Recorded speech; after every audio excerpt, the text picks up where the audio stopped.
Hello, everyone. Give me a couple minutes before we start. Let me get the link out and everything like that. It's a late one today.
Let me know if you're watching. Let me know where you're from. Talk to me before I start. I'm just sending a couple links out. If you're in the video, talk to me a little bit before I start.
All right. I'm ready. I'm ready. Okay, I'm ready. One more mic check, mic check. We're gonna get this going.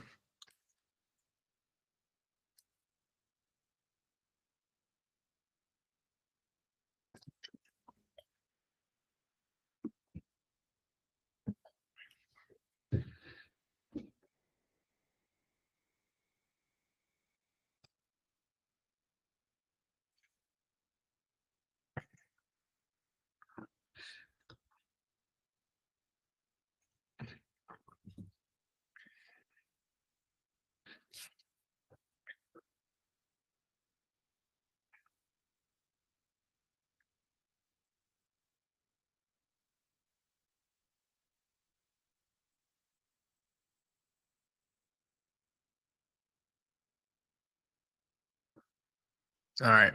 Let's get this show on the road. What's up, everyone? What's up, everyone? What's up, everybody? Art Turner, Data Productions Media. Dreams are tangible. Aspirations will re-scheme our dreams into existence. You know, it's at the tail end of the month. Usually I do it in the morning, a couple of days before. But since it's Q4, you know, it's holiday season. We had Thanksgiving. We had Black Friday. I wanted to push this off to the very last minute to get all my information in, especially for my book business, Rare Books USA. So thank you for tuning in tonight. It's going to be a quick call. We're just going to go over my book numbers and we'll get along our way and we'll start December on a good foot.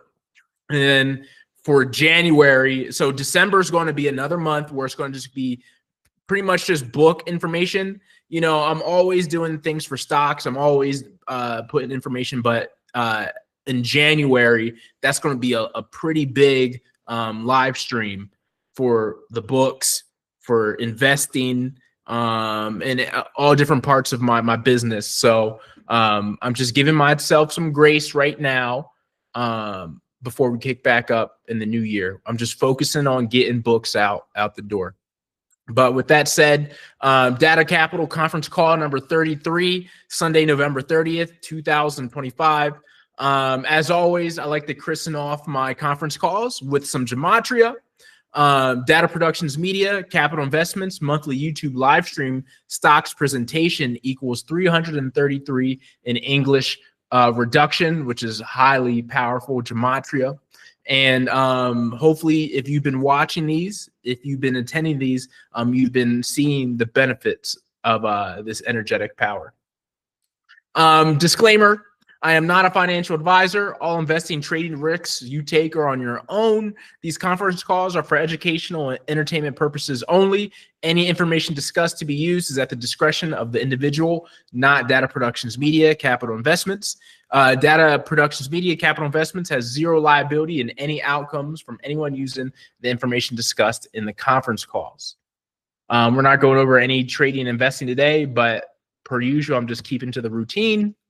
And so for the meeting outline today, number 33, we know the big number 33. You would think for the 33rd meeting of Data Productions Media live streams, I haven't missed a month. I would have, you know, a little bit more of a grander presentation, but man, we've been grinding and right now we're focused up. So 33 is a large number to us, but it's just a regular number for this conference call today. So we're just gonna go over Rare Books USA online sales. This should be November 2025 monthly report. We're going to do Rare Books USA financial fundamental reporting. And so, you know, it's late. So I haven't updated these. These are just November 2025, but I did update the book reading. We have Book Preservation Guide 5 from the Historic New Orleans Collection, and so forth.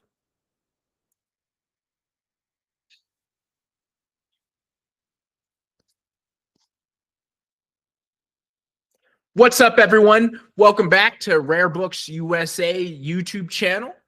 This is a subsidiary of Data Productions Media. So if you like this channel and you want to learn more about the other videos and other content I do, please go check out my main channel, Data Productions Media.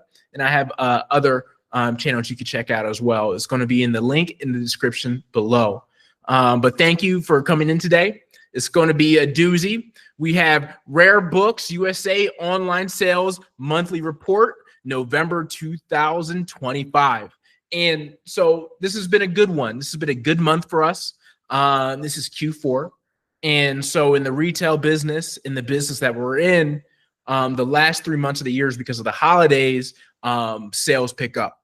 And thankfully, I have felt the influence of holiday sales, which we'll get to. But you know, to kickstart everything off, I like to christen it with gematria. As you know, you can learn more about that on my main channel, Data Productions Media. But art sells antique and vintage books. That equals 333 in English ordinal. Very powerful right there. And book reseller equals 137 in English ordinal, which is the 33rd prime, which means 137 can only be divided by 137 in itself, and it's the 33rd one in its line. A little bit of numerology for you guys. But Rare Books USA's eBay, Etsy, and whatnot stores are subsidiaries of D.A.T.A Productions Media. We have earnings report style monthly updates, tracking sales, expenses, and future business advancements. So this is going to be a little bit more of a quicker one today. We'll go over everything per usual. But you know, since a little bit later, we'll try to just get in and get out with this one. The 2025 forward guidance to start the year was $25,000 of revenue. So starting the year at the end of 2024, my goal was, you know, if I could make $25,000 off eBay, which is the only store I had at that point, it'd be a really good year.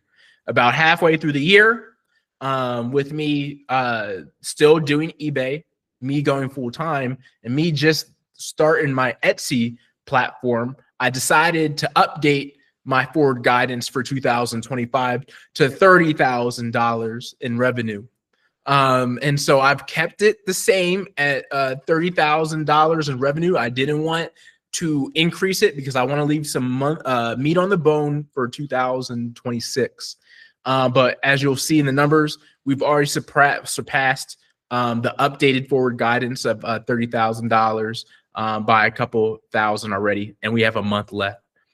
So with that being said, let's get into the monthly report. This is, again, I'm sorry, this is for November 2025. It's just been a long month. So this is November 2025, and you can see the reports as well. And so with eBay, we had a really good month, $4,282.98. So that was awesome. We sold 130 items.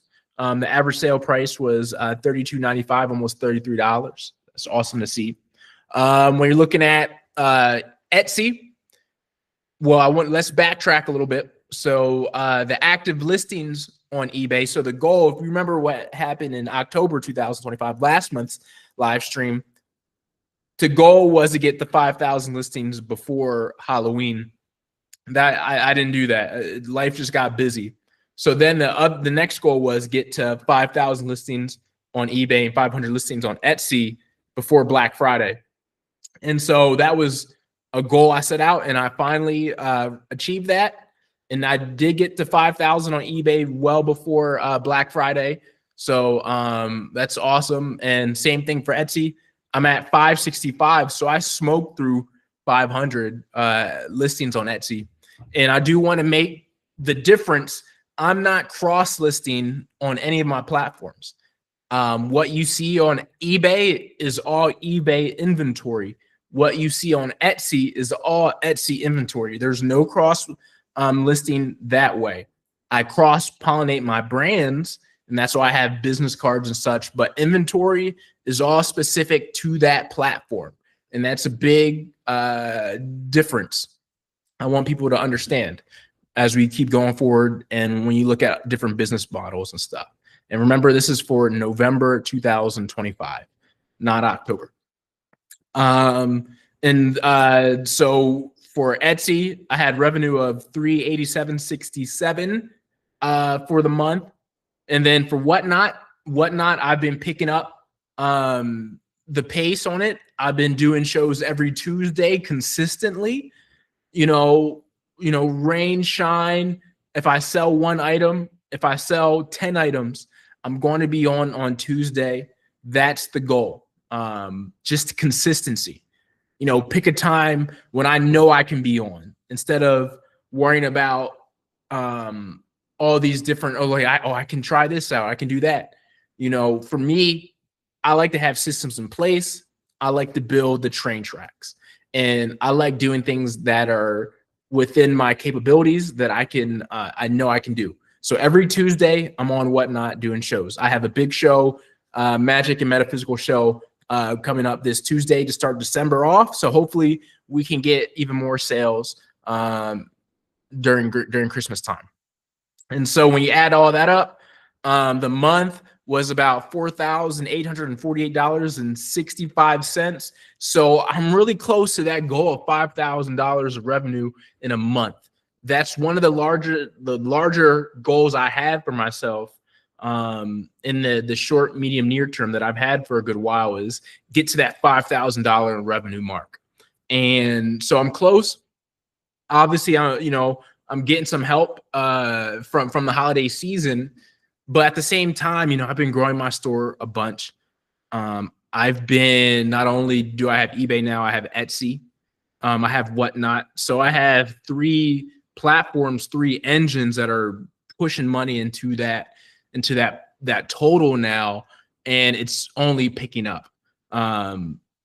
Even with my eBay store, I'm still picking up at 5,000 listings. Yeah, I want to get to 10,000, and I'm going to get to 10,000, but it's going to be different. It's going to be higher end books, more average sale price type things. That's going to get me to that number instead of just volume. So the first 5,000, it was always quality for sure. It's Rare Books USA. It's always quality, but it was volume. Get the volume in the store, get out there, get the tentacles out there. So now I have that. I have a good base, and I'm still growing, but now I want the value. I have over, 100, close to $150,000 in total value in my store with all my books or all my items. Let's get that to, 500,000. Do I get there next year with that? Probably not, but could I double my value with better books? Yeah. So that's the goal, to get me to higher revenue numbers. And then so the linear forward guidance, this year thus far, I've made $33,854.86 in 11 months. So if we, divide that out by 11, right? And then we times that by 12, if I have an average month next month in December, that should put me at $36,932.57. So I'm looking at $37,000 in revenue sales this year, which, I mean, frankly, that's what I made in my day job. That's what I was making in my day job. So I've pretty much replaced my day job, full-time day job salary in under a year. Under a year full-time. I was part-time to start the year, but I didn't go full-time till like April, May. And so to put out that, it's awesome to see, and it's only growing, so that's awesome. So 6,000 to 7,000 over forward guidance.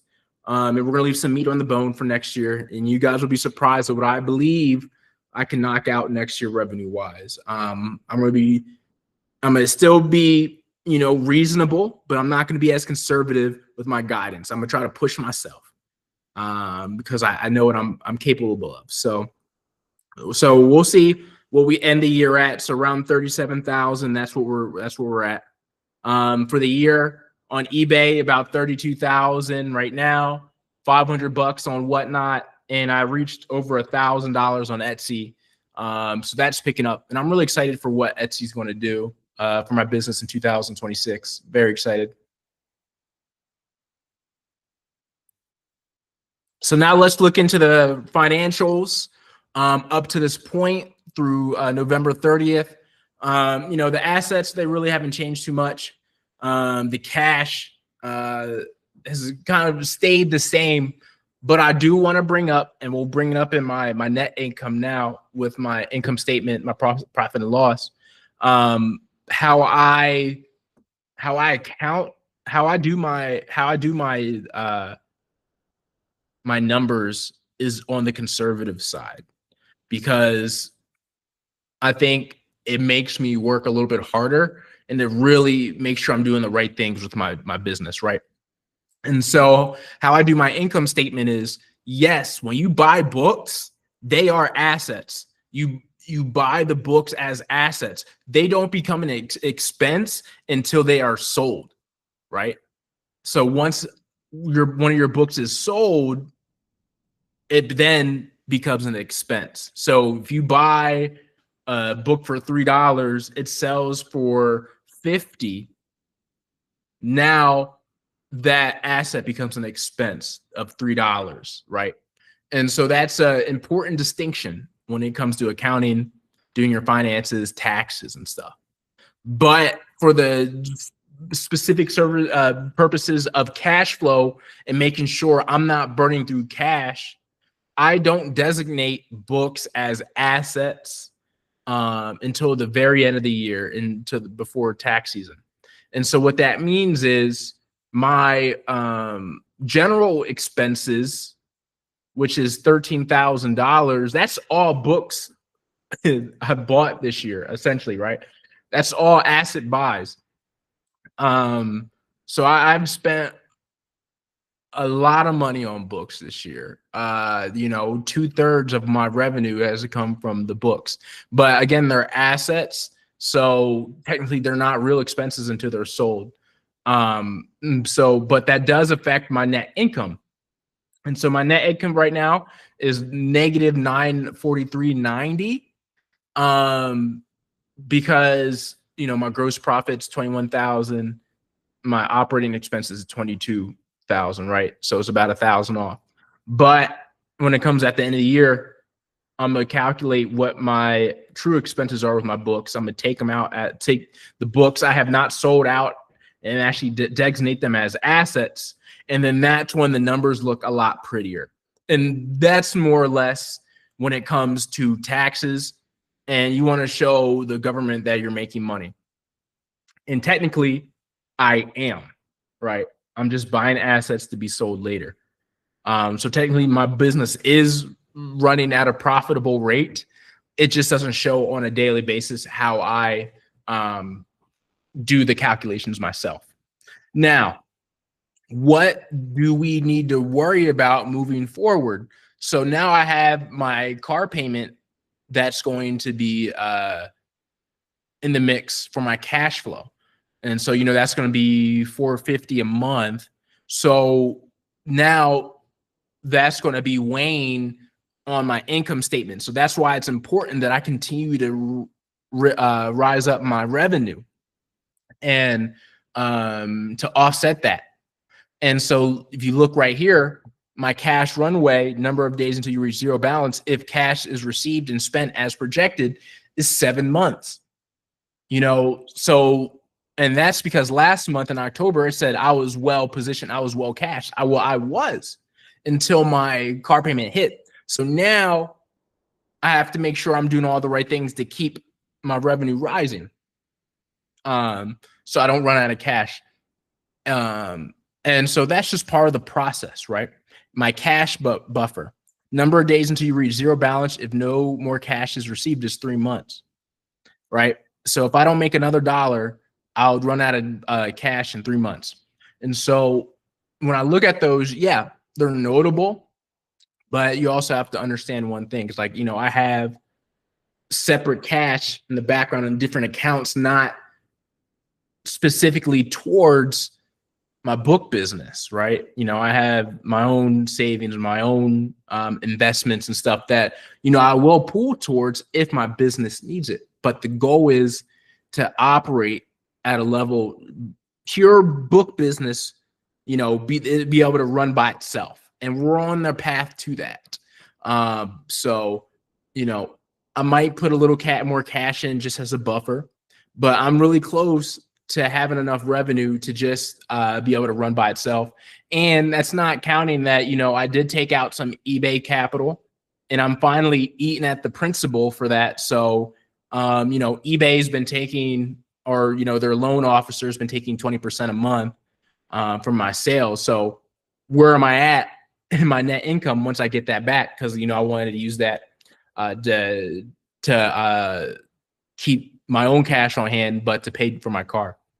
And so hopefully, if you have any questions about that, I love, talking about finances and stuff like that. So overall, financially, I'm in a really good place. Obviously I can't stop working at it. I can't stop growing. That's an issue if I stop growing the business, but cash runway, 7 months. if my revenue continues to rise, that's only going to get better. That's only going to elongate out. Cash buffer. You know, if I continue to lower my expenses, raise my revenue, and bring more home, you know, that's going to get better. So that's where the business is at right now. Overall, you know, we're good. 2026 is going to be a good year for us, and we'll see where that goes. All right, y'all, we're going to do a book reading. We're going to do a books preservation guide. This is from 1989 and the Historic New Orleans Collection, Guide 5, Pamela D. Arsenault, Jessica Travis. So we'll read some of this. Everybody get a good look. So we'll just read a little bit out. You know, we'll learn a little bit about how to preserve books.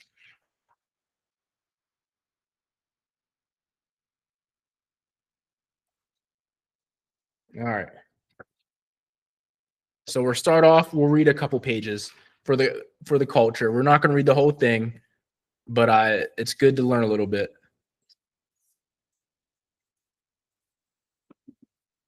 Many books are available, which gives detailed instructions for the care and maintenance of books. These usually contain formulas for restoring leather bindings, bleaching box pages, or procedures for the complete rebinding of books by hand. This guide is not meant for the professional conservator, but for the book lover at home whose collection may not be worth a fortune, but still affords its owner great pleasure. The basic preventative measures for book maintenance presented here can extend the useful life of cherished volumes. At the outset, we would urge the collector who has books already in need of repair to consult a professional conservator before risking further damage by an inept repair job. Environment, enemy of books. This is important. Environment, enemy of books. Environment, enemy of books. Books are made of organic substances, such as leather and paper, which are affected by heat, light, humidity, and insects. Air, which is too dry, can make paper brittle and desiccate leather bindings, cause them to crumble. Humid air promotes mildew, which can rot both paper and bindings. The ultraviolet rays of the sun can change the molecular structure of paper and leather, causing irreversible deterioration. Cloth bindings fade over long exposure to sunlight, and fluorescent lamps such can leach the color from book jackets and bindings. Pollutants in the air, such as sulfur dioxide, hydrogen sulfide, nitrogen dioxide, soot, dirt, and ozone all have negative effects on books, documents, and textiles. Sometimes books themselves contain the causes in their deterioration. The glue in the binding of some books attracts insects, which then eat their way through the pages in the binding. Minute amounts of iron left in paper after its manufacture react with fungus to form brownish red spots called foxing, which are very difficult to remove. Many 19th century binders use leather which had not been properly cured, and the acid remaining from the tanning process can disintegrate entire bindings. Technological advances in paper manufacture around 1860 produced a cheaper paper made of wood pulp. With the cheaper paper, the cost of books dropped and more people could afford them. The high acid content of this cheaper paper, however, results in yellow, brittle pages, which literally crumble to the touch within relatively short time. Environment storage. Environment storage. Books are very sensitive to temperature and humidity and should be stored in a cool, dry environment away from direct sunlight. Attics, basements, and garages are not good storage areas. Surprisingly, neither are glass-fronted bookcases because they do not allow air to circulate around the books. The circulation of air through a book's pages prevents spores or insects from establishing themselves and causing damage. For the same reason, one should not wrap books in plastic wrap, which seals out air. Or worse, traps in moisture. Wrapping books in brown paper, whose high acidity causes deterioration, is also discouraged. Frequent, careful handling is actually good for your books. It allows air to circulate, and you can expect for signs of early damage by just looking through your collection. Also, the natural oils from the hands help keep leather bindings supple. Proper ways of shelving can prolong the usefulness of your volumes. Books should not be shelved tightly together, but closely enough to support each other. As a rule, it should be possible to slip a pencil between books without great effort. Large books should not be shelved upright, but flat on the shelf, and small books should be shelved together. Miniatures have special shelves, or they can be stored in commercially available acid-free folders labeled and housed in acid-free boxes. And so, I mean, that's what I'm gonna read to you guys. The handling, well, the environment, the shelving, that's important. So hopefully you learned a little bit. Hopefully, you might find this out in the wild somewhere. I have a couple of these on my store as well. And like there's a whole, obviously this is guide 5, so there's a whole list of guide 1, family papers, 2, photographs, 3, painting, 4, furniture, 5, obviously books, and 6, matting and framing. So hope you like that little read. All right, let's get into the data Divi pack and let's end it up for tonight. A quick one. So as I already stated before, obviously we're in knock, and obviously I bought shares in like the $7 range after the Nvidia news, but I've been buying still. I have 59 shares of knock right now. So my average is 630. It's sitting around 610 right now, 608, which is fine. If it continues to go lower, I'll just buy. I'll just buy more. This is what I want. Like technically, really, perfect world, I want Nokia back in the 5s. But I'm playing the DCA game with that. Nat doing really well. I mean, the time charter rates, amazing. I mean, I don't know what else to say about that. But Nat is also going to have a dividend of 13 cents, which can be paid out December 22nd, right before Christmas. Woo! It's going to be amazing. And that dividend should be about $56.72 for me. So that's going to help. That's going to help the portfolio a lot. $56 going straight into Nat. That's amazing.